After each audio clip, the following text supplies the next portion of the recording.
3월상 첫 번째 성경 강의를 시작하도록 하겠습니다. 교재 118페이지를 펼쳐주시기 바라겠습니다. 먼저 우리가 이제 사무엘상 구조에 대해서 알아보면은요. 사무엘상은 세 가지만 기억을 해주시면 될 것 같습니다. 그래서 우리가 이제 첫 번째 단락인 1장부터 7장까지는 사무엘의 생애에 대한 그런 기록이 기록되어 있고요. 두 번째 이제 단락인 8장부터 15장까지는 사울 왕의 생애에 대한 이야기가 이렇게 기록이 되어 있습니다. 그리고 이제 우리가 세 번째 단락인 16장서부터 31장까지의 내용은 다윗 이스라엘의 두 번째 왕이었던 다윗이 이렇게 출연하는 그런 것에 대한 그런 이야기들이 기록되어 있는 것을 볼 수가 있습니다. 우리가 이제 사무엘상 하면은 딱 이렇게 어렵게 생각하지 마시고, 세 명의 주인공만 기억을 해주시면 될 것 같습니다. 사무엘과 사울 왕과 다윗 왕에 대한 이런 것만 기억을 해주시면 사무엘상에게 간단하게 이제 구조대에서 이렇게 모든 것이 간략하게 이렇게 요약이 될 줄로 믿습니다. 우리가 이제 또 한 가지 생각해야 되는 것이 뭐냐면 이제 첫 번째 단락에는 이제 사무엘의 이야기가 시작이 이렇게 되는데요. 사무엘은 이제 어떤 인물이냐 하면은 결론적으로 말씀드리자면은 사무엘은 그 마지막 사사시대를 끝내는 인물이 되면서 또 이제 새로운 사울왕으로부터 시작되는 왕정시대를 이렇게 여는 그런 연결고리의 역할을 했었던 그런 신앙의 인물이었다는 것을 우리가 알 수가 있습니다.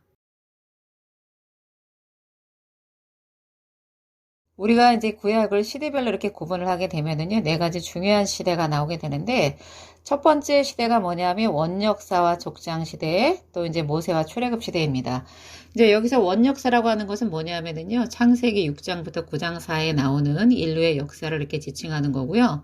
그 다음에 이제 족장 시대라는 것은 뭐냐면 창세기 12장부터 나오는 이렇게 아브라함부터 시작해서 창세기 50장까지 그 요셉의 이야기를 다루는 것을 그 시대를 뭐라고 얘기하느냐 하면 이제 그 족장시대라고 이야기를 할 수가 있습니다. 그래서 이제 원역사와 족장시대라는 것은요, 창세기의 내용이다라고 이렇게 기억을 해주시면 될 것 같고요. 그 다음에 이제 모세와 출애굽 시대는 뭐냐면 모세 오경 중에서 나머지 4개인 출애굽기와 레위기, 민수기, 신명기까지의 내용이 바로 뭐냐면 모세와 출애굽 시대에 대한 이야기를 이렇게 이야기하고 기록하고 있는 것을 우리가 알 수가 있고요. 이제 두 번째 시대가 바로 뭐냐면은요. 두 번째 시대는 가나안 정복과 사사 시대인데 이제 가나안 정복과 관련된 것은 우리가 여호수아 시대라고 그렇게 생각을 하시면 될 것 같고요. 이제 여호수아서와 관련이 있고 그다음에 이제 사사 시대는 뭐냐면 사사 시대의 배경이 되었던 그 사사기와 룻기가 바로 뭐냐면 사사시대다라고 이렇게 기억을 하시면 될 것 같습니다. 그리고 이제 세 번째 시대가 바로 뭐냐면 왕정시대가 이렇게 도래를 하게 되는데요. 이제 왕정시대는 우리가 이제 오늘부터 배우고 있는 사무엘 상서부터 시작해서 사무엘 상하, 그 다음에 이제 열왕기 상하, 역대 상하가 여기에 이렇게 이제 그 해당 사항이 되는 것을 볼 수가 있습니다. 그리고 이제 우리가 네 번째 세대는 뭐냐면 네 번째 세대는 바벨론과 페르시아 시대가 이제 이렇게 해당이 되는데 이제 에스더 또 에스라 느헤미야 같은 것들이 여기에 해당이 됩니다. 물론 이제 우리가 이거 말고도 다른 것들이 많이 있는데 이제 보면은 뭐냐면은요. 우리가 이제 그 잠언과 시편과 같은 그런 이제 그 시가서들도 있을 수가 있고 그다음에 이제 뭐냐면은 왕정 시대와 바벨론과 페르시아 시대 이렇게 이제 있었던 많은 예언서들 뭐 대예언서, 소예언서 같은 것들도 이렇게 이제 여러 가지 그 시대에 포함이 되는 것을 알 수가 있습니다.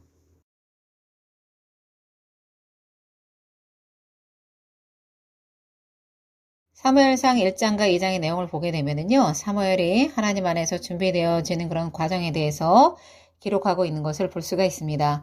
하나님은 애굽의 노예 생활에서 고통받던 이스라엘을 위해서 모세를 준비하셨듯이 이제 사사시대의 어두운 흐름을 끊기 위해서 사무엘을 준비하고 계신 것을 알 수가 있습니다. 하나님께서 구원의 역사를 이어나가는 그런 하나님의 방법 중에 하나는 뭐냐면요. 구약 시대나 지금 시대 이렇게 이제 교회 시대도 마찬가지로 어떤 프로그램이나 시스템이 아닌 말씀과 기도로서 또 준비되고 훈련된 그런 사람들 중에 하나님께서 역사를 하시고 일하시고 계신다는 그런 사실 우리가 깨닫게 되는 대목입니다.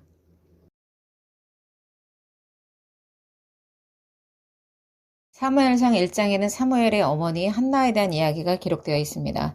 에브라임 산지에 사는 엘가나라는 사람에게 2명의 아내가 있었는데 한나는 조강지처임에도 불구하고 이제 아이를 낳지 못해서 첩이었던 분인나와 그의 자녀들로 인해서 식음을 전폐하는 고통 가운데 날마다 이제 그 눈물의 나날을 보내고 있을 때에 실로의 성소에 가서 이제 하나님 앞에서 고통을 호소하면서 아들을 주시면 그 아들을 하나님께 드리겠다라는 그런 소원의 기도를 하게 됩니다.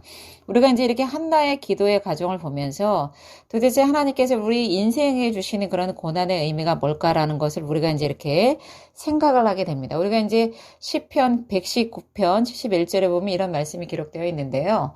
고난당하는 것이 내게 유익이라 이로 말미암아 내가 주의 율례들을 배우게 되었나이다라는 이런 말씀이 기록되어 있는데 고난을 통해서 우리가 뭐냐면 큰 유익을 얻게 되는데 그 유익이 바로 뭐냐면 하나님의 율례를 배우게 된다라는 것입니다. 그런데 이제 우리가 그래서 이 말씀 시편의 말씀을 통해서 알 수 있는 것은 뭐냐면 고난의 삶을 통과하게 되면서 그 통과하는 삶 가운데서 하나님의 말씀을 직접적으로 체험하게 되고 이렇게 깨닫게 되는 그런 계기를 마련하게 된다라는 것입니다. 그래서 하나님의 율법의 말씀에 대해서 이제 깊게 생각을 하게 되고 이제 이렇게 하나님을 더 알아가게 된다라는 그런 의미로 우리가 이제 이렇게 해석이 되는 것을 볼 수가 있습니다. 우리가 이제 결론적으로 말씀드리자면은 한나에게도 원수인 분인나를 통해서 이제 뭐냐면 행하여진 그런 핍박으로 인해서 하나님의 뜻을 이제 우리가 깊게 이제 한나가 깊게 깨닫게 되고 나아가서는 뭐냐면 이스라엘의 영적인 암흑 시대를 끊는 그런 훌륭한 지도자인 그런 사무엘을 이렇게 준비하게 되는 것을 볼 수가 있습니다. 또한 이제 또 하나의 그런 또 유익이 바로 뭐냐면은요. 또 이제 하나님께서는 한나의 그 고통의 기도를 통해서 뭐냐면 사무엘뿐만이 아니라 많은 자녀로서 이제 기도의 응답을 해주시게 되는데 우리가 사무엘상 2장 21절에 보면은요 하나님께서 한나를 돌보시사 세 아들과 두 딸을 낳으셨다 이런 기록이 되어 있는 것을 볼 수가 있습니다. 그래서 우리가 이제 그 한나의 그런 고통스러운 기도조차도 하나님께서 이렇게 협력해서 선을 이루고 유익을 주시는 것을 우리가 알 수 있게 됩니다.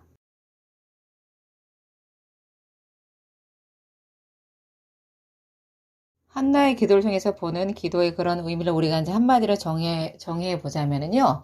기도는 하나님 앞에서 나를 포기하는 행위이면서 기도의 방향성과 결과를 하나님 앞에 두는 것이다라고 이렇게 이야기해 볼 수가 있습니다. 근데 이제 우리가 많은 성도님들께서 하나님 앞에 나올 적에 하나님 나는 할 수 없사오니 주님 앞에 나옵니다. 이렇게 이렇게 고백을 하면서도 많은 성도님들이 뭐냐면 하나님 앞에 그런 포기를 하지 못하고 다시 내가 그 짐을 가지고 이렇게 가는 경우가 많이 있는 것을 볼 수가 있습니다.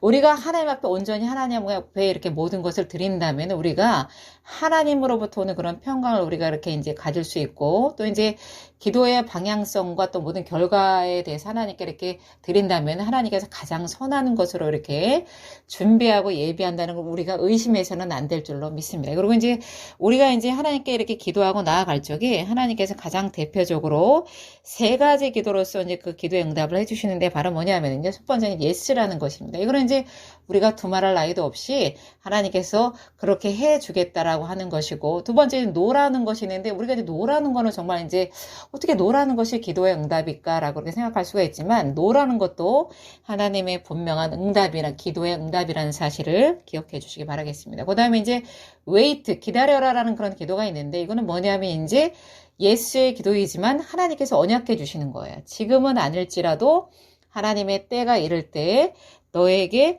응답해 주겠다라는 것이 바로 뭐냐면 wait의 기도다라고 우리가 이렇게 기억을 해 주시면 될 것 같습니다. 우리가 이제 모두 이렇게 예스의 그런 응답을 원하지만 하나님께서 노라고 그렇게 말씀하실 때도 있는 것 같습니다. 우리가 이제 보면은 하나님께서 대표적으로 노라고 응답하시는 그런 것에 대한 이야기가 이제 성경 야고보서 1장 6절부터 7절 사이에 이렇게 기록되어 있는 것을 볼 수가 있습니다. 그래서 제가 읽어드리면은요, 오직 믿음으로 구하고 조금 더 의심하지 말라. 이런 사람은 무엇이든지 주께 얻기를 생각하지 말라라는 말씀이 기록되어 있는데요. 하나님 앞에 나갈 때 정말 중요한 기도의 그 첫 번째 요건이 뭐냐면은요, 믿음으로 기도하는 거예요. 하나님께서 이 기도에 응답하시겠다는 그런 믿음을 가지고 나아가는 것이 너무나도 중요하고요. 오늘 말씀과 같이 뭐라 되어 있냐면 의심을 하면서 두 가지의 마음을 품고 이렇게 기도할 때 하나님 앞에 평안을 얻을 수 없고 하나님의 응답이 없다라는 것을 잘 기억해 주시기 바라겠습니다. 또한 두 번째로 하나님께서 노라고 응답하시는 가장 결정적인 그런 이제 이유에 대해서 우리가 이사야서 59장 2절에 이렇게 기록되어 있는데요. 오직 너희 죄가 너희와 하나님 사이를 갈라놓았고 너희 죄가 그의 얼굴을 가리어서 너희에게서 듣지 않으시게 함이니라라는 말씀이 기록되어 있습니다. 여기 보면 뭐라고 되어 있냐면요. 하나님과 우리의 사이를 갈라놓은 것이 뭐라고 되어 있느냐면 죄라고 그렇게 쓰여 있는 것을 볼 수가 있습니다. 그러니까 우리가 아무리 하나님 앞에 나서 이렇게 기도를 해도 하나님께서 내가 이렇게 꺼리낄 만한 죄를 가지고 마음에 품은 상태로 하나님 앞에 나와서 기도한다면 하나님은 그 기도를 들으실 수 없고 하나님과 우리 사이는 이렇게 갈라놓게 되고 또 이제 어떻게 되느냐 하면 하나님은 그 죄의 어둠 가운데 그 얼굴을 가리우실 수밖에 없고 또 이렇게 이제 하나님께서 그 기도를 듣지 않으신다라는 거죠. 그래서 우리가 혹여라든지 여러 가지 많은 정말 뭐 이렇게 일천버제 기도도 하고 막 금식 기도도 하고 하는데 하나님이 기도에 응답하실 만한 모든 요건이 되었는데 내가 기도에 응답이 없다고 하면은 또 한 번 점검해야 되는 부분이 바로 뭐냐면은요. 내가 마음에 누군가를 미워하는 것은 아닐까. 또 내가 이렇게 꺼리낌 있는 어떤 그런 죄 가운데 있어서 하나님이 응답하시지는 않을까라는 그런 것을 이렇게 생각을 하면서 우리가 이제 그 하나님께서 노라고 응답하시는 것에 대해 그 영적 원리를 잘 이렇게 기억해야 될 줄로 믿습니다. 그래서 이제 우리가 이렇게 이제 예스의 응답과 노의 응답과 웨이트의 응답이 있는데 이렇게 기도의 의미와 이런 기도의 응답과 관련된 영적 원리를 통해서 우리 사무엘상 1장 19절에 보면 하나님께서 야훼께서 한나를 생각하셨더라는 그런 말씀이 기록되어 있습니다. 그래서 우리가 하나님 앞에 나아갈 적에 하나님이 들으시고 이렇게 이제 생각하신 그런 기도를 통해서 응답 받으시는 그런 한 주간이 되시기를 기도드리겠습니다.